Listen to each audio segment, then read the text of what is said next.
Paul DeJong has officially been sent down and his replacement is here. Are we surprised that DeJong was sent down and not just benched? Are we surprised at his replacement? Who's going to be the starting shortstop going forward and who is going to actually take hold of that job is it's going to be wide open for the next couple of weeks. And we're also talking about the ugly game last night between the Cardinals and Orioles. Lots to talk about on today's episode of Locked On Cardinals. You are Locked On Cardinals, your daily St. Louis Cardinals podcast, part of the Locked On Podcast Network, your team every day.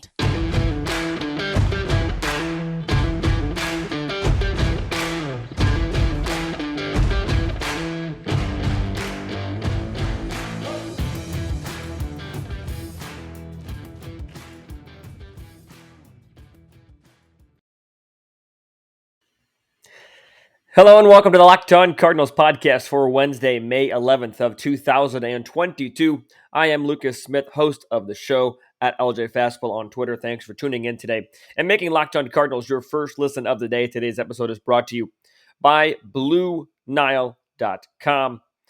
the online jeweler for all of your needs. Go to BlueNile.com today. Once again, thank you for tuning in today. Lots to discuss with Paul DeJong as breaking news yesterday messed up my schedule. I hit record to record the pregame show on the Baltimore Orioles to talk about the series, to everything of that nature. And then the DeJong news broke, so I had to stop recording, stay up to date on that. Then I had to leave for umpiring, and it was just a mess. So we're going to talk about Paul DeJong mainly today because I haven't got my thoughts out on the reaction of this move, because I talked about it on yesterday's show. For those of you who missed it, I talked about Paul DeJong. Is it time for him to be benched, to be sent down? I gave my opinion that, well, it's probably going to be hard to send somebody like that down in terms of just the contract that the Cardinals have had with Paul DeJong, or currently have with Paul DeJong, and how that would make it extremely difficult to do what they did. But nevertheless, they did it. Paul DeJong has been optioned down to the minor leagues, in case you missed it. And Kramer Robertson was the choice to get the call-up. A bit of a surprising one. I think that most of us expected a Nolan Gorman, maybe even Matthew Liberatore to make the start last night. But no, we get Kramer Robertson, son of LSU women's basketball coach. So that's a little SEC connection, because I'm a Mizzou person. It's a little bit of an SEC connection. But nevertheless, DeJong is down, so let's talk about it. Let's get into it. I thought that really it was only a matter of time, and I talked about this yesterday. It was only a matter of time before we saw him lose the starting job. We saw him start for 6 days to a week, 6 straight games last week. Whenever Sosa got sent down, he'll be on his way back shortly. So we saw him play. He got 2 hits. They're both in one game. He did not impress enough to stay at the major league level, or bare minimum, he did not impress enough to keep the starting job. And he did not keep the starting job, clearly. But it was only a matter of time before something like this happened, because we talked about it yesterday, how Paul DeJong is somebody that I really want to root for. I really hope he does well. But at the end of the day, the results are going to speak for themselves. That's what I talked about a lot yesterday, okay, is that at some point you just have to look at the results, look at the stats, look at the numbers, and just realize that Paul DeJong is not getting it done at the shortstop position. He cannot be the answer going forward, and now he's not the answer, at least for the time being, while he gets things figured out at the minor league level. Best of luck to him. I was surprised that he was sent down. I was. I thought that he would just be benched. There's pros and cons to both decision-making processes there, in my opinion. That, the pro to sending him down at the minor league level is that you get somebody else fresh up here, a couple pros here. You get somebody fresh at the major league level. Give some kid his opportunity. You let Paul DeJong get consistent playing time, right? So he's able to work things out a little bit of a quicker rate, maybe find what's not working in his swing, so he's able to figure some things out. Because baseball, I talk about this a lot as well, baseball is a sport of repetition, in my opinion. It's a muscle memory sport. If you're not able to play every day, it's hard to see what you can do. We're seeing that with Andrew Kisner this year.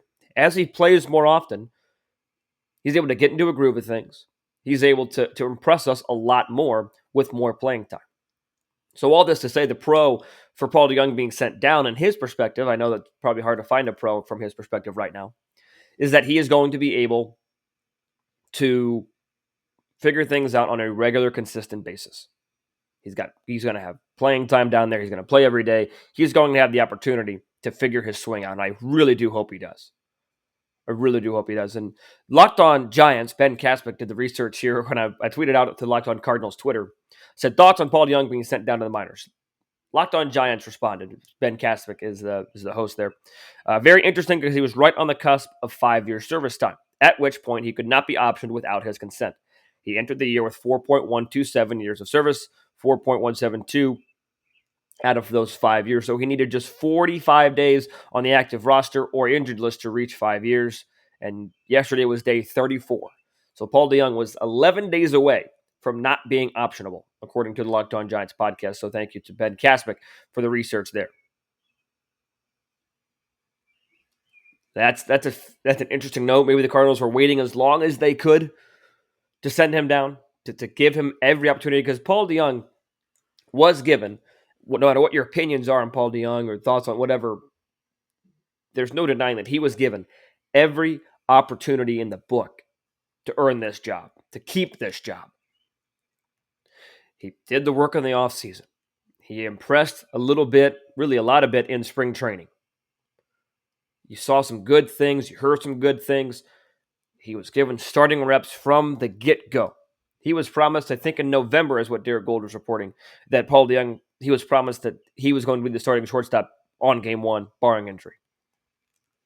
He was given confidence. He was given, I'll say it again, every opportunity to keep this job. And we've seen what happened. Paul DeJong, somebody that I hope figures it out at the minor league level. But I was surprised that he was sent down. Even with knowing the fact that I just read to you guys from Locked On Giants, I was surprised that he was sent down. Because the pros to keeping him at the major league level would be maybe he'll run into one on, as a pinch hitter. You give Sosa a day off, or Edmund, whoever is your starting shortstop. We'll talk about that coming up here in a bit. And you're not wasting money, for lack of a better phrase. Not that minor leagues is a waste, but if you're spending that kind of money, you want it to be at the major league level. So Paul DeJong being sent down, to me, was a surprising move. A move that, like I said, it was only a matter of time. It was a move that was going to be made at some point. Some decision was going to be made on Paul DeJong at some point. And I hope he figures it out at the minor league level. The other surprising factor to this is who was called up. Kramer Robertson gets the spot. Not a name that I was expecting to get called up. Out of LSU, did not make, or he ran yesterday for his major league debut, but has not gotten a plate appearance or an at-bat yet. I was surprised that we did not see Gorman. I was surprised that we didn't see a Liberatore or a Thompson to make a start. I was surprised. I'm ready to see Nolan Gorman, everybody. I've talked about this on and off for a couple weeks. I'm ready to see Nolan Gorman. He tore it up to end the year last year. He's tearing it up to start the year this year at the minor league level. That man is ready. I understand that defensive metrics might, be one way or the other about starting Tommy Edman at shortstop and bringing Nolan Gorman at second base. At this point, the Cardinals need some offense. They scored 3 runs yesterday against Kyle Bradish and the Baltimore Orioles, 2 of which came on an inside-the-park home run from Harrison Bader. Brendan Donovan, the replacement, the starting shortstop, also got an RBI yesterday. This team needs some offensive help. And if Juan Yepez is any indication that these kids in Memphis are ready to play, that's a pretty good indication. Off to a .455 average start, and his OPS is at a crisp 1,227. And Nolan Gorman is more highly touted than Juan Yepez has been, even though we've all known Yepez is coming and has been coming for quite some time. But Nolan Gorman is a highly touted prospect. Get him to the major leagues. No disrespect to Robertson. No disrespect to his talent. I'm happy for him. Congratulations. It's a spot well earned. Don't mistake this for me crapping on Robertson's debut or Robertson's call-up. No. Happy for him. He's been a decent minor league hitter. Got some speed. He's stolen 6 bags this year. We saw him as a pinch runner yesterday. But it's time for Nolan Gorman to get his opportunity as well. Nolan Gorman. I was surprised that was the other surprise factor. The initial surprise factor was that it was DeJong being sent down. The second surprise factor is that it wasn't a name that I was expecting getting called up. So now we have a dilemma at the major league level. Who is the new starting shortstop? We're going to go through the options in segment number 2 today because you have some options that are intriguing and one that they went out yesterday. A lot of things to consider for the Cardinals shortstop position. So we'll talk about that coming up here in just a moment. But with spring in the air, it's time of renewal and growth, both personally and professionally.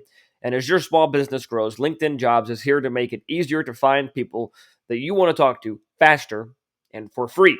You can create a free job post in minutes on LinkedIn Jobs to reach your network and beyond to the world's largest professional network of over 810 million people. Then you add your job and the purple hiring frame to your LinkedIn profile to spread the word that you're hiring so your network can help you find the right people to hire. Simple tools like screening questions make it easier to focus on candidates with just the right skill set and experience so you can quickly prioritize who you want to interview and hire. That's why small businesses rate LinkedIn Jobs number 1 in delivering quality hires versus leading competitors. LinkedIn Jobs helps you find the candidates you want to talk to faster. Did you know that every week, nearly 40 million job seekers visit LinkedIn? I'm one of them. Post your job for free at linkedin.com/lockedonmlb. That's linkedin.com/lockedonmlb to post your job for free. Terms and conditions apply.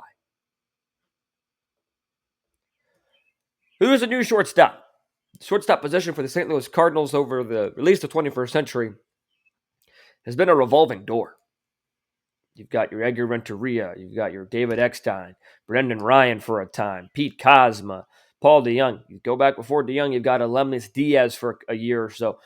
Got a lot of different shortstops coming in and out of the Cardinals system. In my opinion, it's the one shortstop at one position that they really struggled to fill long-term since Ozzie. Because even in the other positions, you had Albert at first for 10 years. You've had Molina catching for what seems like 25 years.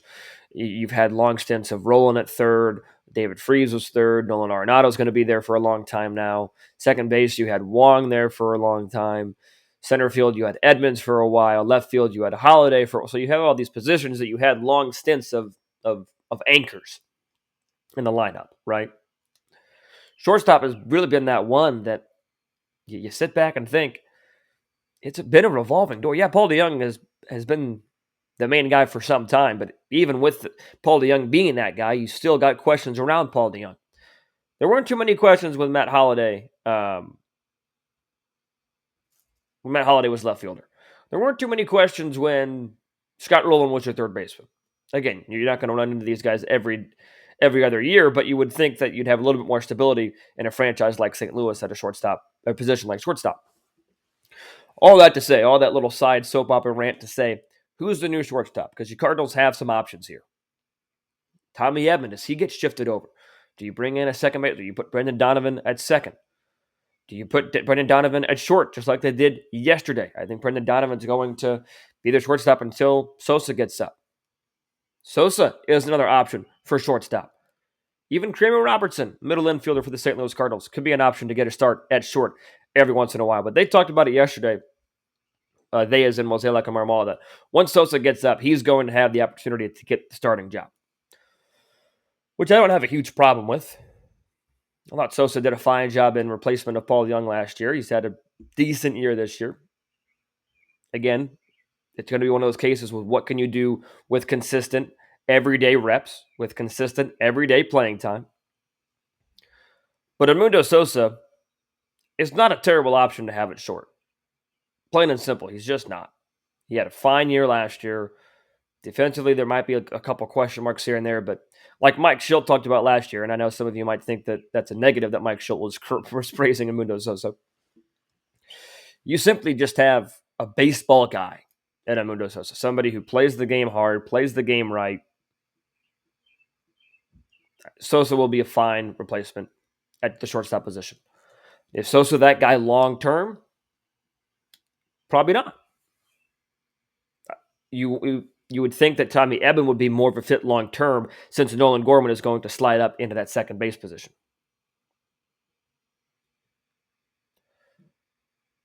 this is an interesting dynamic you have right now with the St. Louis Cardinals middle infield because you have a couple different options you could plug and play at different spots. You could go a couple different routes here for the St. Louis Cardinals. One route that I would like to see them go, I think that a lot of Cardinal fans would like to see them go, probably a lot of prospect guys would like to see them go. I was talking to Lindsey Crosby, host of Locked On MLB Prospects, the other day. I would like to see them go Edman at short, call up Gorman, put him at second base. See what happens. Nolan Gorman has earned his right to be at the major league level. Edman is a capable defender everywhere on the diamond, a gold glove defender. I get that you don't want to lose your gold glove status at second base. I get that. But at some point, especially with the Cardinal offense the way it is, you need some shuffling up. We saw it with Yepes. We've seen the success with Yepes being brought up to the major league level. And not every call-up is going to be that successful. Gorman might get called up and struggle. I understand that it's obviously a very real possibility.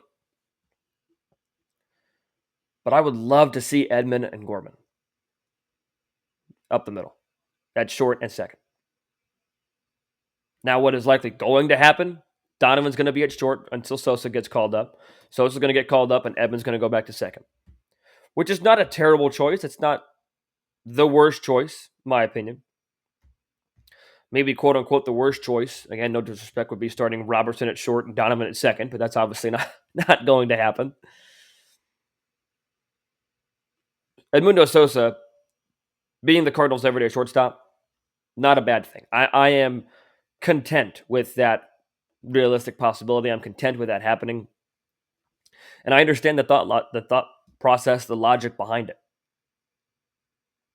Let me know what you think. Comment in the YouTube section. Comment in the YouTube comment section below your thoughts on who you think should be the new shortstop. Who do you think the middle infield combination should be? And number two, what do you think is going to happen? Because those are two very different things. At least they can be two very different things. Like I said, what's going to happen, in my opinion, Sosa's going to play short, Edman's going to play second. Until Sosa gets called up, Brendan Donovan's going to play shortstop. And Donovan has done an okay job for the most part. Numbers aren't very kind to him over a short amount of playing time, but he was 1 for 3 yesterday with an RBI and a run scored. Not terrible. So I think that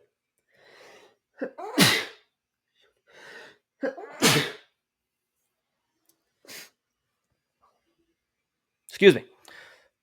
So I think that, it's not a terrible option to have Brendan Donovan as your shortstop for the first couple of games coming out of the gate here with Sosa not being ready yet, with Sosa being at the minor league level, right? So I think we're gonna see what happens. This offense needs a jolt, though. That's my main point. This offense needs a jolt. We've seen it happen a little bit in San Francisco over the weekend when they scored, a couple of 7-run outbursts. Dylan Carlson starting to get going, which is nice from the outfielder's perspective. But I would really love to see Nolan Gorman get called up at the major league level. I would love to see it. Nolan Gorman starting at second base, that would be wonderful. So we'll see what happens. But we can't end today without talking about yesterday's game and how it was an ugly one. And it was one of those games that you didn't really feel good about it from the start. You didn't really feel good about it from the get-go. Yes, the Orioles, not very good, rebuilding, but you still didn't really feel good about it just because of who started, who the Cardinals chose to start. So we'll talk about that coming up here in just a moment. But first, I want to tell you about the best tasting protein bar on the planet, and that is Built Bar. The best part about Built Bar is that they are healthy and delicious. It's two things at the same time. You don't have to sacrifice delicious food for health or vice versa. With Built Bar, you can have both, and it's easy. All you have to do is go to Built.com and order right now. All Built Bars are covered 100% in real chocolate. Real chocolate, that's right. That's how they taste so good, because they're covered in chocolate. You can get yourself a mixed box of all sorts of flavors of Built Bars and Puffs. Built Bars make sure there's something for every single person. And I like double chocolate. because I'm a big sweet tooth, so I love chocolate, but I still get the health benefits of a Built Bar. Those health benefits are 130 calories, 4 grams of sugar, 4 net carbs, 17 grams of protein. You can compare that to a candy bar that has 240 calories, 30 grams of sugar, dozens of net carbs, no protein. Built Bar is the way to go. So go to Built.com to get all your favorites. Banana cream pie, raspberry, double chocolate, so many more. Built.com has new flavors coming out all the time, so check them out frequently. So go to Built.com right now and use the promo code LOCKED15, LOCKED15, to get 15% off your order. Once again, use promo code LOCKED15 for 15% off at Built.com. Cardinals fall 5-3 to the Baltimore Orioles yesterday in Baltimore's first ever trip to Busch Stadium 3, their first trip back to St. Louis since 2003. Albert Pujols was the left fielder in that game. I think Jim Edmonds had a couple of home runs in one of those games of that series. Roland had a grand slam. Cardinals looked a little bit different in 2003 versus what they do now, but the offense just was not good yesterday. And I mentioned that it was ugly from the start. Packy Naughton, 3 1/3, length was fine, but gives up 3 earned runs. Couldn't get the ball in the ballpark. Gave up 2 bombs, 5 hits overall. He did strike out 2. You just didn't have a lot of confidence. At least I didn't have a lot of confidence going into that game. You would have liked to see maybe Miles Michaelis get pushed up to start yesterday, although Michaelis will be getting the start tonight. So you feel good about, tonight's game with Michaelis on the bump. But the offense just wasn't able to get it going. Kyle Bradish turned in the best start of his young career. Just phenomenal stuff. This is his rookie year. This is his third start. He goes 7 innings, 4 hits, 2 earned runs, 1 inside the park home run, and he struck out 11. These are his lines in his previous 2 starts. Against Boston in his debut, 6 innings, 5 hits, 3 runs, 2 of those were earned, gave up a home run, and struck out 2. Walked 1. Against Minnesota on the 4th of May, 4 innings, 6 hits, 4 earned, a home run, a hit by pitch, 2 walks, 3 strikeouts.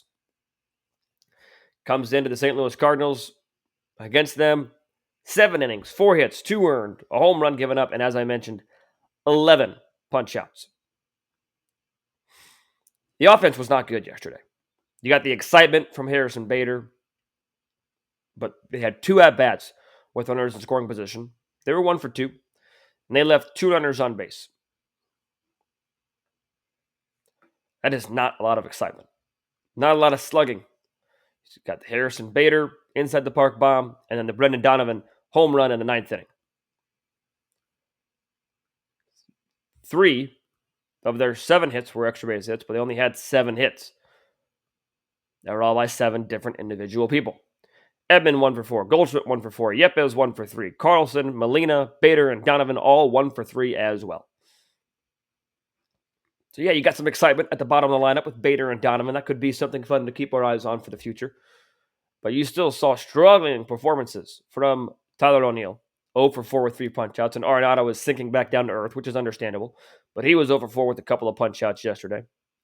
Overall, the Cardinals struck out 12 times yesterday. Bautista struck out O'Neill to end the game, in addition to the 11 punch-outs that Bradish had. Offense just wasn't there. Simple. And, I know that the Orioles, I talk about how this is a weak point in their schedule, or this was the weak point in the Cardinals' schedule because of the Baltimore Orioles, and it is.